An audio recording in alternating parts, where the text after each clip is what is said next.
Les invito a tomar sus lugares. He pensado en ocasiones como predicador que un día sería justo que el predicador estuviera sentado por todo el sermón y toda la gente en pie. No es justo, pero hay muchas injusticias en esta vida. Amén. ¿Cómo están? Muy bien. En esta reunión les voy a pedir permiso de permitirles predicar de lo que es uno de mis capítulos favoritos de toda la Biblia. ¿Se puede? Yo creo que todos nosotros tenemos capítulos favoritos, ¿no? Hay algunos que el Salmo 23 es su mero mole, otros San Juan en sí, San Juan 3 es su mero mole. Hay otros, el Apocalipsis 20 les encanta porque habla del lago de fuego, ¿entienden? Y al fin de cuentas todos tienen sus capítulos favoritos. Uno de mis capítulos favoritos de toda la Biblia es el capítulo 16 del libro de los Hechos. Y en este capítulo 16 de los Hechos encontramos el momento cuando Pablo, juntamente con Silas, entró a la ciudad de Filipos y fundó la iglesia allá. Y creo que tal vez alguna de las cosas que más me fascina de este capítulo es esto. Escuchen bien. Lucas era el autor del libro de los Hechos. Él era un investigador. Y él investigaba, él hacía preguntas, él indagaba para sacar informes para que él pudiera escribir su historia de los hechos. Tú puedes leer el Evangelio según San Lucas y te das cuenta muy pronto que a lo mejor habló con María mismo cuando escribió los primeros 2 capítulos de Lucas. Pero era un investigador. Pero cuando llegamos al capítulo 16 de los hechos, vemos algo.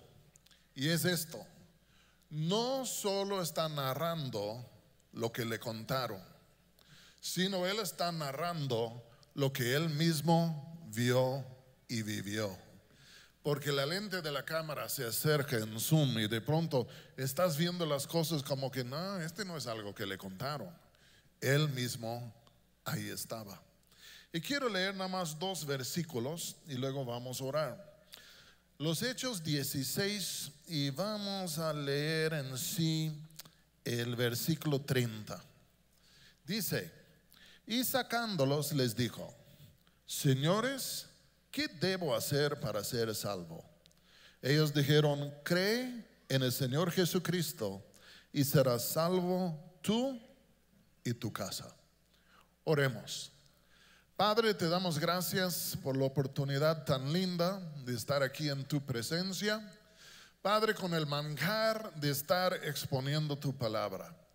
Ahora yo pido que las verdades escritas aquí pudieran llegar a nuestros corazones y ser escritas sobre nuestros corazones. Que pudieran llegar a ser parte de nuestra vida, parte del fundamento de nuestro ser. Y que podríamos entender que en todo y en todo, todo señala a tu Hijo Jesús. Y permítenos ver a tu Hijo y a la obra de Dios. Y en el nombre de Jesús te lo pido. Amén. Pablo aparece en la Biblia, más o menos por ahí los Hechos 7 y 8, cuando apedrearon a Esteban. En aquel entonces fue conocido como Saulo de Tarso. Era en sí un fariseo, un rabino, un enemigo feroz de la iglesia. Y cuando apedrearon a Esteban, él decía amén. Después de esto, en el capítulo 9, tuvo su propio encuentro con Jesús. Y en ese momento fue cambiado de perseguidor en predicador del evangelio. Fue llamado al apostolado y Dios le mandó a las naciones. Cuando llegamos al capítulo 13 de los Hechos, encontramos a Pablo en la iglesia en Antioquía como parte del equipo ministerial. Habían 5 de nombre allá y él era uno de ellos. Pero Dios a él le llamó y a Bernabé a que saliesen de la iglesia en Antioquía y que fuesen a predicar en las naciones. Y ellos dos se fueron acompañados de Juan Marcos, se fueron a la isla de Chipre, luego en sí a Galacia y otras zonas, y predicaron el evangelio con éxito. Levantaron iglesias en todas las ciudades a donde llegaron. Terminando esta gira, se volvieron a Antioquía. Pero dentro de poco les entró a Pablo y Bernabé la inquietud de volver a salir y a visitar a las iglesias que habían fundado para ver cómo estaban. Y en esto entraron en un pequeño pleito, porque en el primer viaje que echaron iba con ellos un tal Juan Marcos que se rajó a medio camino y entonces se volvió a casa. Y entonces, siendo sobrino de Bernabé, Bernabé le quería dar una segunda oportunidad en el segundo viaje. Y Pablo dijo, no podemos confiar en ese hombre, nos abandonó. Y Bernabé dijo, no, pues hay que darle otra chance. Y al fin de cuentas, el pleito entre ellos era tanto que se dividieron Pablo y Bernabé. Pero Dios sabe multiplicar su obra. Y entonces Pablo sale de Antioquía, ahora no con Bernabé, sino con otro hombre que se llamaba Silas. Y ellos en sí, conforme a la inquietud que tenían, primero visitaron a las iglesias en Galacia para reforzar a los discípulos allá. Pero terminando esta labor de visitar y reforzar, llegaron al momento que dijeron, ¿y ahora en dónde? Ya hemos reforzado la obra que establecimos en la última vuelta. Ahora pues vamos a continuar la obra. Vamos a continuar extendiendo el evangelio en zonas y en áreas en donde la palabra de Cristo todavía no se ha predicado. Y ellos comenzaron a buscar un nuevo sitio de trabajo. Trataron de entrar en una provincia que se llamaba Misia y el Espíritu Santo no les dejó entrar. Luego querían entrar en otra que se llamaba Bitinia y el Espíritu Santo dijo que no. Y al fin de cuentas yo creo que estaban perplejos. Queremos predicar, pero a doquiera que hemos ido para predicar, el Espíritu ha dicho que no. Y una noche estaban en una ciudad que se llama Troas. Troas en sí era una ciudad, era un puerto marítimo. Y estaban ellos, y en la noche la Biblia dice que Pablo tuvo una visión. Estaba soñando, yo creo, y tuvo una visión. Y en la visión, él vio a un hombre de Macedonia. Y el hombre de Macedonia le hacía señas y decía, ven acá y ayúdanos. Ven acá y ayúdanos. Ellos habían tocado a dos puertas diferentes, puertas cerradas, y de pronto en la visión ven a este hombre de Macedonia como por acá. Y con esto platicaron y concluyeron que el Señor les estaba diciendo, váyanse a Macedonia. Macedonia tiene su historia. Se van a acordar que Alejandro el Magno salió de Macedonia. En sí, su padre, Felipe, el rey de Macedonia, pues en sí, una historia. De todos modos, ellos dicen, Dios nos está llamando a Macedonia. Tenían una visión. Zarparon, llegaron, y la primera ciudad en donde ellos predicaron fue la ciudad de Filipos. Vuelvo a decir, esta ciudad fue fundada por Felipe de Macedonia, el padre de Alejandro Magno, por eso tenía el nombre de Filipos. Y luego también cuando asesinaron a Julio César, vino una guerra civil en el Imperio Romano. Y la batalla que determinó todo se llevó a cabo junto a Filipos. Y era en donde en sí Octavio y luego Marco Antonio derrotaron a Brutus y Casio, y al fin de cuentas asunto resuelto. Octavio se convirtió en Augusto y ahí pues el imperio seguía. La ciudad de Filipos era lo que se llamaba una colonia romana. ¿Por qué? Porque en sí el gobierno romano, después de la batalla decisiva sobre la muerte de Julio César, ellos dijeron, vamos a hacer que esta ciudad sea ciudad colonia romana. Y quiere decir que se hizo como una miniatura de Roma. gobernado por leyes romanas, con costumbres romanas, con arquitectura romana, y fue poblada por ex soldados romanos. Era una ciudad neta, una colonia de Roma, pero ya en otro país. Pablo hace referencia a la iglesia, inclusive en su epístola a Filipenses, diciendo que la iglesia aquí en la tierra es como una colonia del cielo, que la iglesia en un sentido es una miniatura de lo que es el cielo en ciertos sentidos. Pero al fin de cuentas dicen Filipos, llegan a Filipos. Y Pablo siempre tenía esa costumbre, la que les voy a mencionar. Cuando él iba a una ciudad nueva para predicar por primera vez, siempre buscaba la sinagoga de los judíos. Porque Pablo era judío, Cristo era judío, era el Mesías de Israel. Entonces él siempre buscaba la sinagoga porque sentía que tenía un deber de anunciar el evangelio primero a los judíos y después a los gentiles. Cuando llega a Filipos, no había sinagoga. Y entonces, pues, ¿qué ondas? No hay sinagoga, ¿qué vamos a hacer? Yo creo por investigar se dieron cuenta que aunque no había una sinagoga, que había un sitio fuera de los muros de la ciudad, junto al río, en donde algunas mujeres judías y prosélitas se reunieron para orar. Entonces dijeron, no hay sinagoga adentro, pero hay reunión de oración por afuera, ya con unas mujeres judías y prosélitas. Entonces ellos se fueron, buscaron el lugar y se acercaron al grupo. Y yo creo el grupo de mujeres que ahí estaban orando, al ver a dos, tres señores bien distinguidos, porque Pablo era un rabino y entonces Silas era de Jerusalén, ellos al ver a estos los invitaron a que dijeran algo en la reunión, que les diera una palabra. Pues, ¿qué creen ustedes? Yo creo que Pablo, teniendo la oportunidad de dirigirse a ellos, inmediatamente comenzó a anunciar las buenas nuevas de Jesús. Porque Israel, el pueblo judío, había esperado siglos que viniere el Cristo. Y entonces en este momento llegan y el mensaje era más o menos esto: Dios prometió y hemos estado esperando, y ahora yo he venido para decirles que todo lo que Dios dijo se ha cumplido en la persona, en el hombre de Jesús de Nazaret, y Él es el Mesías, el Cristo que hemos estado esperando. Yo creo que Él predicó este mensaje a ellas. Y la Biblia dice algo muy interesante. Menciona a una mujer que se llamaba Lidia. Dice que era vendedora de púrpura, que colores, de Tiatira, y era una mujer de negocios.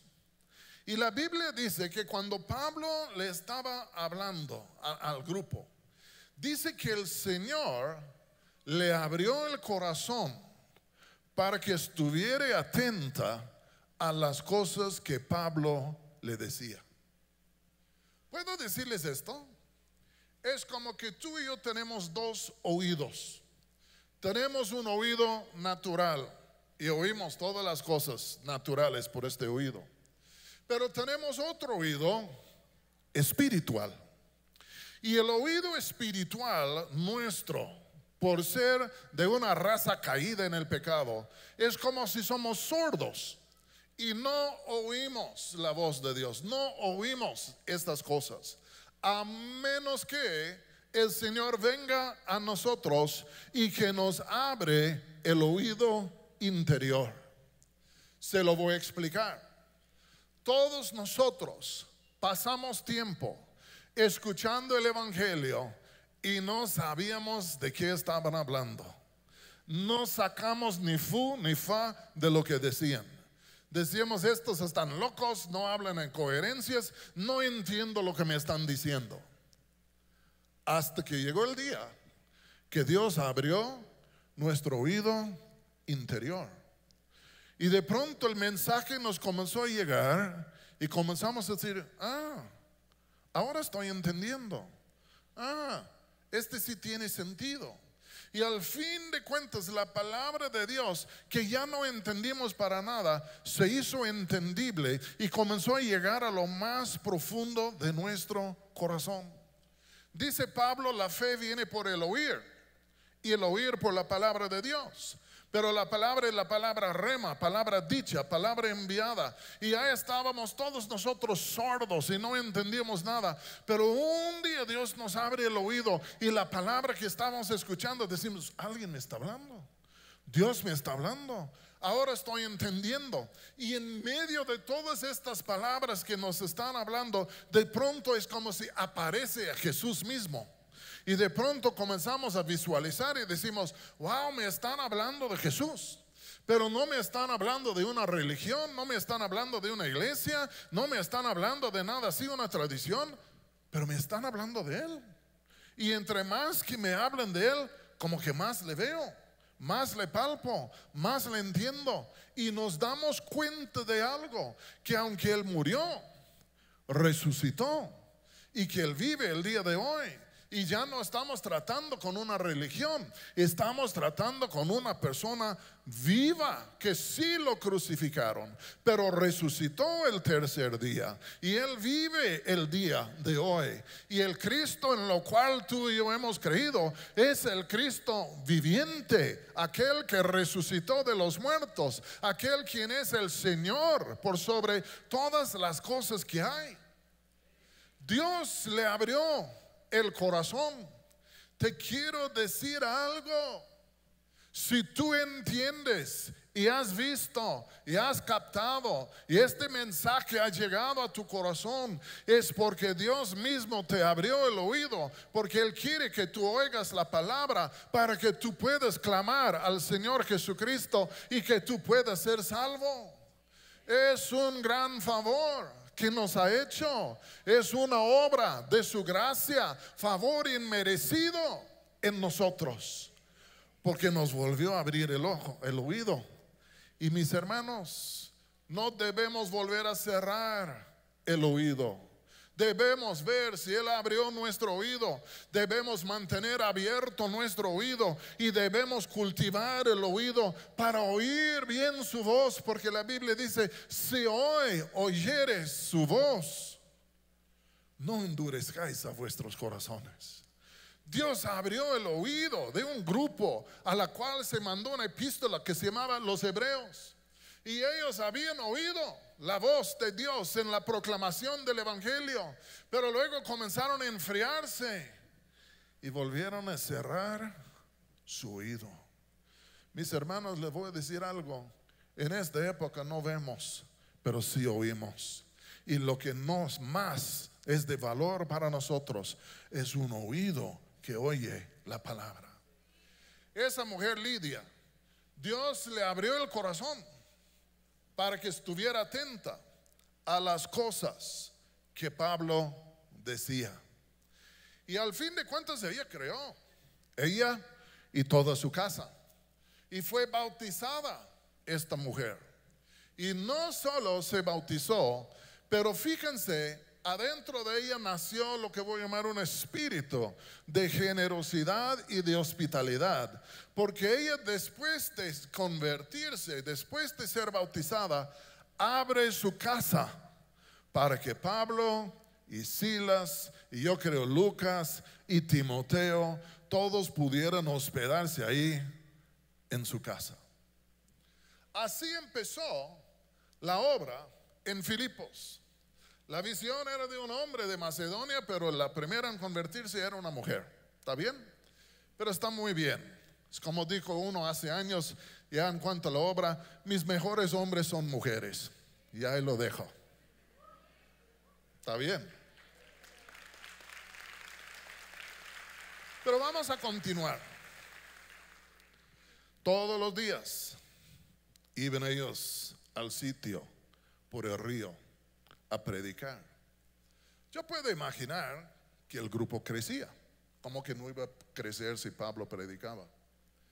Y un día iban por allá y la Biblia dice que de pronto salió una mujer al encuentro de ellas y ella comenzó a seguirles. Pero había una tremenda diferencia en cuanto a esta mujer. La Biblia dice que tenía un espíritu de adivinación. ¿Por qué? Porque tenía un demonio. Y ella andaba atrás de Pablo y Silas cuando caminaban por las calles y alzaba su voz. Y el griego dice que tenía una voz fea como de cuervo. Y esa mujer levantaba su voz y seguía atrás de Pablo y Silas y decía esto: estos son los siervos del Dios Altísimo que han venido para enseñarnos el camino de la salvación.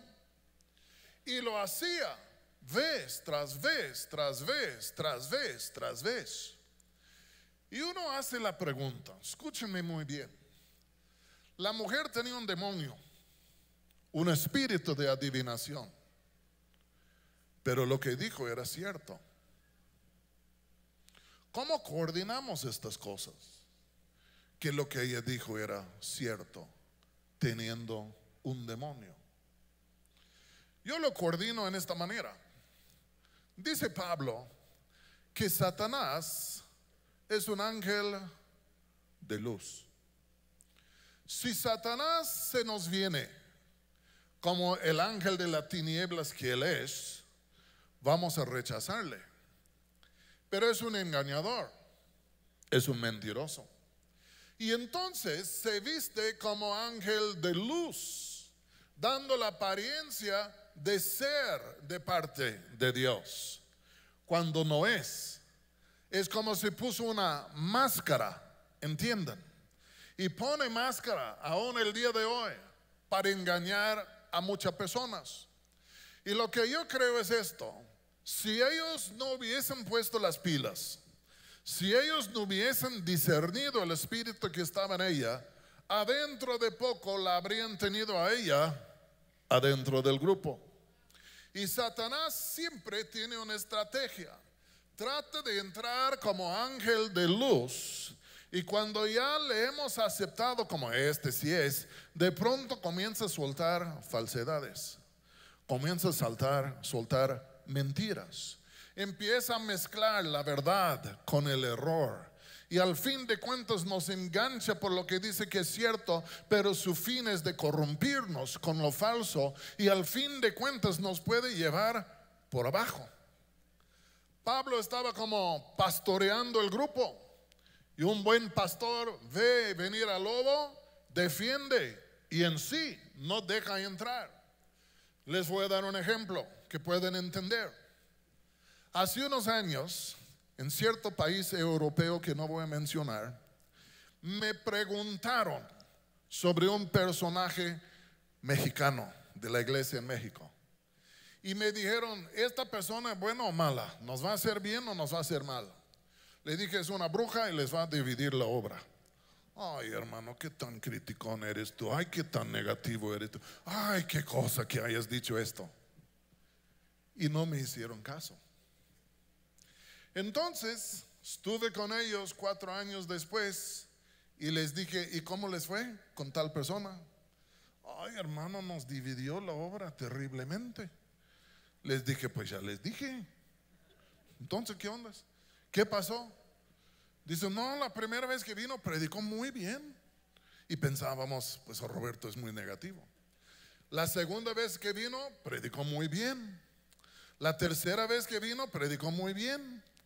La cuarta vez que vino sacó todas sus herejías y dividió la obra por completo. A tal grado que ellos habían comprado una casa para que fuera una casa de oración. Y la división era tan fuerte que pusieron un muro en medio de la casa, dividiendo la casa de oración en 2 partes. Un grupo por acá y otro grupo por acá. ¿Entiendan? Porque Satanás entra como un ángel de luz. Por eso no todo lo que brilla es oro. Entiendan. Y entonces Pablo, viendo a esta mujer que tenía un espíritu, estaba diciendo la verdad. Estos son los siervos del Dios Altísimo que han venido a enseñarnos el camino del Señor. Pablo dice, no, yo he visto esta película antes. ¿Entiendan? Y la Biblia dice que se voltea, mira a la mujer y dice: Satanás, yo te reprendo. En el nombre de Jesús, sal de ella. ¿Y saben ustedes qué pasó? Se disparó. ¿Por qué? Porque Pablo era un apóstol, tenía autoridad. Y al fin de cuentas, Cristo ha dado autoridad a su iglesia, hasta el creyente más chiquito, hasta el creyente más nuevecito. Cristo nos ha dado una autoridad sobre los espíritus malignos. Y yo les quiero decir, si hay un demonio allá que te está queriendo morder, ya saca el nombre de Jesús y mándale a donde debe estar él. Porque tenemos autoridad. Los demonios antes tenían autoridad sobre nosotros, pero en Cristo nosotros tenemos autoridad sobre ellos. Ahora, déjame decir algo. Yo no ando buscando pleito con el diablo. Hay algunos que son cazademonios, ¿sí o no? Vamos a buscar un endemoniado y sacarle el chamuco. No. Pero hay días que te crucen el camino, o hay días que te ataquen. Ok, saco mi escudo de fe, pongo mi yelmo de salvación, mi coraza de justicia, ya en sí con todo, y al fin de cuentas, con el mismo nombre de Jesús, tú, lárgate de aquí. Nunca, nunca, nunca, nunca, nunca te olvides de esto. Cuando viene al asunto, ¿quién tiene la autoridad? Tú la tienes porque Cristo te la ha dado, pero la autoridad que tú tienes va a ser eficaz si tú mismo estás en Jesús. Si tú estás orando, tú esto, tal y otro. ¿Me explico? Porque el que está en nosotros es mayor que el que está en el mundo. Un amigo mío estaba echando fuera un demonio y el demonio le dijo: tú a mí no me puedes echar fuera. ¿Y por qué no? Porque no has ayunado y orado. Yo soy uno de estos géneros que solo sale por la oración y el ayuno. Dijo: cállate, mentiroso, y ya lo sacó. Nunca hay que creerle al diablo, ni aun cuando te dice la verdad. ¿Está bien? Así dijeron los puritanos. Pablo echa fuera el demonio y a lo mejor estaba con Silas: órale, dame 5, 6, 6. Pero con esto se desató la tormenta, porque la chica que tenía el espíritu de adivinación era una esclava, tenía sus amos. Ellos la habían comprado porque por el hecho que adivinaba era un negocio, ¿entienden? Y la gente venía a buscar su adivinación y luego pagaban. Y cuando Pablo echó fuera el espíritu, echó a perder el negocio. La chica ya no pudo adivinar más. Me recuerda de una chica que conocimos, siendo inconversa, en un año aprendió 7 idiomas diferentes en la universidad. Era la gran maravilla, todos estaban atónitos y le quisieron estudiar. Y luego se fue a la iglesia y le echaron fuera un demonio y solo hablaba inglés.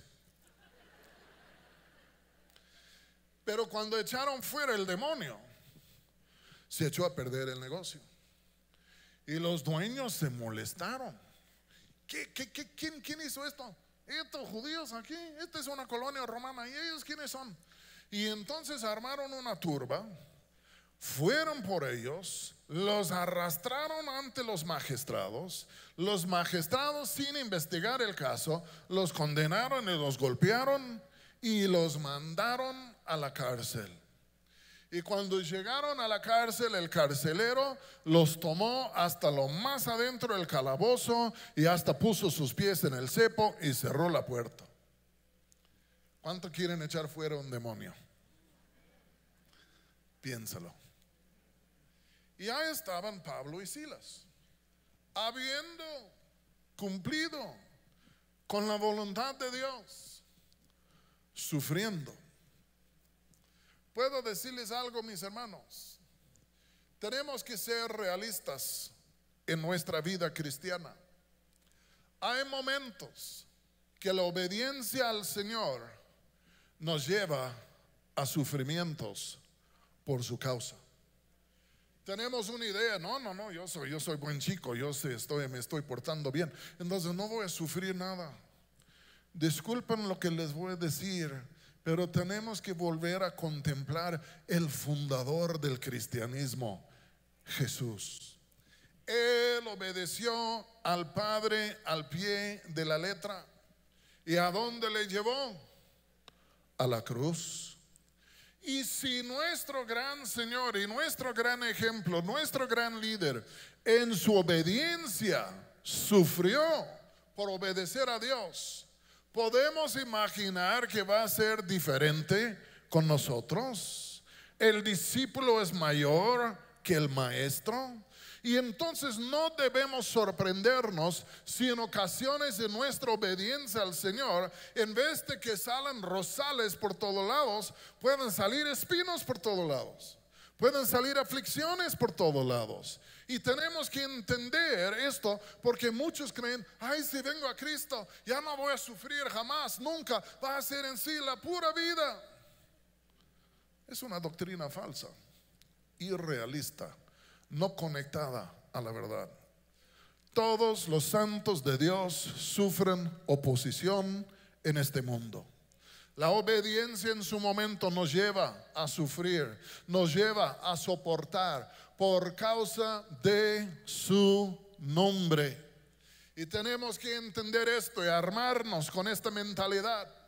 Pero les voy a decir, tal como Jesús sirvió y obedeció a Dios, y llegó a la cruz y sufrió cosas inimaginables, el tercer día Dios lo levantó de los muertos. Y Dios lo vindicó, si puedo usar esta palabra, porque todos hablaron mal de él, que era un malhechor, que era un profeta falso, que quién sabe qué. Pero cuando el Padre lo levantó de los muertos, no solo le sacó de los sufrimientos para ponerle en gloria, pero vindicó su nombre. Dice que fue justificado por la resurrección. Y al fin de cuentas tenemos que entender, si seguimos y sufrimos, de todos modos a rato nos va a sacar de donde estamos y las cosas van a cambiar. Porque la vida cristiana así es. Estaban ahí Pablo y Silas en la cárcel. Llega la medianoche. No tenían ni reloj ni un celular para ver la hora. Pero ahí están en la cárcel y es la medianoche. Y la Biblia dice esto. Yo me imagino, estaban en la pura oscuridad. Nadie había atendido a sus heridas, los habían azotado. A lo mejor las ratitas ahí estaban ya mordiéndole los dedos. Y ya estaban encadenados en un lugar feo, de olor terrible, oscuro. Y ahí están. ¿Y saben ustedes qué comenzaron a hacer? Comenzaron a pelear, dice la Biblia. Y Silas le dijo, Pablo, lo regaste, mano. Si no hubieras echado fuera este demonio, ya no estaríamos aquí. Todo es por la culpa tuya. Y luego Pablo le dice, pues ¿qué ondas contigo, Silas? ¿No tienes valor? ¿No tienes fe? No dejaron que los sufrimientos los pusieron a pelear. Tenemos que entender que los sufrimientos tienen la capacidad de ponernos a pelear. Pero ellos no pelearon, se unieron. Y la Biblia dice esto, que comenzaron a orar y a cantar himnos a Dios. ¿En dónde se refugiaron en este momento tan difícil y tan oscuro? Se refugiaron en Dios. Tenemos que aprender una lección de Pablo y de Silas. Mis hermanos, cuando todo se va por abajo y estamos sufriendo y hay dificultades, no es el momento de abandonar a Dios en esperas de que las cosas se van a componer. No se van a componer, se van a empeorar si abandonamos a Dios. En los momentos más difíciles tenemos que acudirnos a Dios, refugiarnos en Dios, escondernos en Dios. La Biblia dice, cuando todo se le fue por abajo a Job, dice que se inclinó y comenzó a adorar. Y decía: Jehová ha dado, Jehová ha quitado, bendito sea el nombre del Señor. Uno de nuestros problemas es que cuando vienen las dificultades nos apartamos. No, es el momento de acercarnos. Y ellos ahí estaban y comenzaron a orar. Yo no sé qué tan bien oraron, pero comenzaron a orar. Y luego comenzaron a cantar himnos. Comenzaron a alabar y adorar y a exaltar a Dios. Si tú y yo en esos momentos oscuros y difíciles comenzamos a buscar a Dios y comenzamos a adorar a Dios, de pronto va a entrar luz y entendimiento en nuestra situación que nos va a volver a poner sobre nuestros pies y podemos levantarnos. Dije algo anoche y lo he dicho en otras ocasiones. Óiganme muy bien. Como cristianos, como creyentes, tenemos que aprender a cantar en la noche. Tenemos que aprender a cantar en la oscuridad. Tenemos que aprender a cantar en lo que son las tinieblas. Porque en estos momentos de los más difíciles, en vez de estar llore y llore, tenemos que aprender a cantar a nuestro Dios. Y es de volver a poner los ojos en Él y levantar nuestros ojos. Decíalos en la primera reunión, o era anoche. Yo antes trabajaba en la seguridad, si lo pueden creer. Y yo tenía que trabajar en una bodega grande. Mi horario era de las 10 de la noche hasta las 6 de la mañana.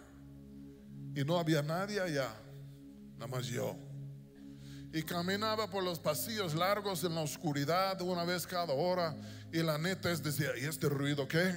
¿Y esto qué? ¿Y esta sombra? Y ya en momentos había un temor que quería apoderarse de mí. Y yo comenzaba a cantar. Yo decía: yo voy a espantar a los demonios. Yo voy a comenzar a cantar para que sepan que vengo, para que se escondan ellos en vez de que yo. Hace 6 años me operaron de un cáncer en la Ciudad de México. La noche justo antes de la cirugía, muchas preguntas en el aire en cuanto al futuro de tu servidor. La noche antes cantamos. Mi esposa y yo nos pusimos a cantar en nuestro cuarto, ahí en el hospital. Puede ser que otros pensaban que éramos locos, o que pensamos: pues ellos van a morir y por eso están cantando. Pero yo decía: yo voy a cantar, porque cuando canto, Dios fortalece a mi corazón. Cuando yo canto, los cielos se abran, porque Dios habita en medio de las alabanzas de su pueblo. Y yo les quiero decir: si tú tienes una voz angelical o si tú tienes una voz de burro, Dios te ha dado la voz que tú tienes. Y ya esta voz tiene de fin de expresar lo que está en tu corazón. Y si no hay nada en tu corazón, canta de todos modos, porque adentro de poco Dios llenará a tu corazón con su gloria, su presencia, y te va a fortalecer y te va a dar una gracia para vencer en medio de las tinieblas. Tengo 1 minuto con 42 segundos. Ellos cantaron. ¿Y qué pasó? ¡Pum! Un terremoto. Las puertas se abrieron, las cadenas cayeron. En un sentido, fueron libres. Yo quiero decirles, cuando cantamos, ya sucede algo, un terremoto en el espíritu, que al fin de cuentas nos libera. Y en esto ya vino el carcelero, viendo que las puertas estaban abiertas, imaginando que todos se habían huido. Y el hombre saca su espada y está por matarse. ¿Por qué? Porque en tiempos romanos, si un soldado, un carcelero, dejara que se escapara un preso, él tenía que tomar su lugar. Y pensaba que varios se habían huido, y dijo: ya al fin me ha llegado. Iba a quitar su vida. Y Pablo le grita: oye, no te hagas ningún mal. Estamos todos aquí. Muchos de nosotros habríamos dicho: chitón, no digas nada, se va a matar. y una vez que se mate ya podemos irnos. Pero Pablo, en medio de toda su aflicción, tuvo compasión del hombre, y hasta que le rescató la vida. No desperdiciemos nuestros sufrimientos. Vamos a dejar que Dios obre en nosotros una compasión que puede hasta abrazar a nuestros enemigos. Termino porque el tiempo se fue. El carcelero, oyendo esto, vino, se precipitó, cayó ante ellos y les dijo: señores, ¿qué debo hacer para ser salvo? Ya iba de ser el gran rey, casi a la muerte. Su vida había sido sacudido. Yo creo que estos sacudimientos revelaron la vaciedad de su vida. Y ahí estaba: señores, ¿qué debo hacer para ser salvo? No le dijeron ponte a diezmar, no le dijeron ven a más vida, no le dijeron pórtate bien. Le dijeron esto: cree en el Señor Jesús y tú serás salvo y toda tu casa. ¿Por qué? Porque nadie puede salvarse a sí mismo. Por eso Dios envió su Hijo del cielo, para que nos fuere un Salvador. Y si yo no puedo salvarme a mí mismo, pero Dios envió a su Hijo para que fuere mi Salvador, lo que a mí me corresponde es esto: de creer en Él. Y si yo creo en Él, le digo: yo sé que tú eres el Salvador que Dios me ha enviado, sálvame por favor. Él va a decir: muy bien, te voy a aplicar la salvación que yo compré por ti en la cruz, y te voy a salvar porque he provisto una salvación suficiente para cualquiera. Tal vez tu vida está en ruinas y no sabes qué hacer, y tu pregunta ha sido: ay, ¿qué debo hacer para ser salvo? ¿Qué debo hacer para cambiar mi vida? ¿Qué puedo hacer para sacar mi vida de la basura? ¿Cómo lo hago? ¿Cómo lo hago? Y todos te dan una receta y ninguna funciona. Te voy a decir las mismas palabras que Pablo dijo al carcelero: cree en el Señor Jesús y serás salvo tú y tu casa, porque Jesús es el hombre que Dios ha enviado a este mundo para ser nuestro Salvador. Fuera de Él no hay salvación, en Él hay salvación, porque Él es el hombre indicado por lo que ha hecho, y Dios la ha enviado. Y uno dice: Señor, yo creo en ti, creo que tú eres el Salvador, creo que tú puedes ser mi Salvador. Y cuando creemos así, Él nos salva, nos perdona, nos da un nuevo corazón, nos reconcilia con Dios y aún con otros. Y de pronto toda nuestra vida se transforma, no por algo que nosotros pudimos hacer, porque no podemos hacer lo imposible, no podemos hacer milagros, pero todo se transforma por lo que Él hace en nosotros, porque Él es nuestro Salvador. Vamos a ponernos en pie. Yo voy a hacer una oración y va a pasar a alguien.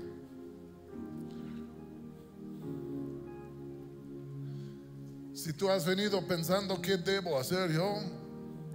¿Qué puedo hacer yo para ser salvo, para cambiar mi vida? Jesús es el hombre que Dios ha enviado para ser el Salvador del mundo. Y si tú clamas a Él y dices: Señor, sálvame por favor, Él va a decir: por eso vine, soy especialista en esto, he estado esperando escuchar tu clamor. Y Él vendrá a ti, y en este momento comenzará a hacer una nueva obra en tu vida. Oremos. Padre, te damos gracias por tu Hijo Jesús, tan eficaz que en Filipos muchos fueron tocados hace 2000 años. Sigue aún así de poderoso, eficaz, suficiente. Y Jesús, tú estás en medio de nosotros el día de hoy. Dice la Escritura: donde están dos o tres congregados en tu nombre, ahí estás. Te levantaste de los muertos y estás aquí. Señor, toca la puerta de los corazones de los que están preguntándose: ¿qué debo hacer para ser salvo? ¿Qué debo hacer para cambiar mi vida? Toca a la puerta de sus corazones. Dile: Señor, aquí estoy, he venido, yo soy el Salvador. Clama a mí y yo te responderé. Padre, bendice a esta gente, bendice a todos los que están, y en el nombre de Jesús te lo pido. Amén.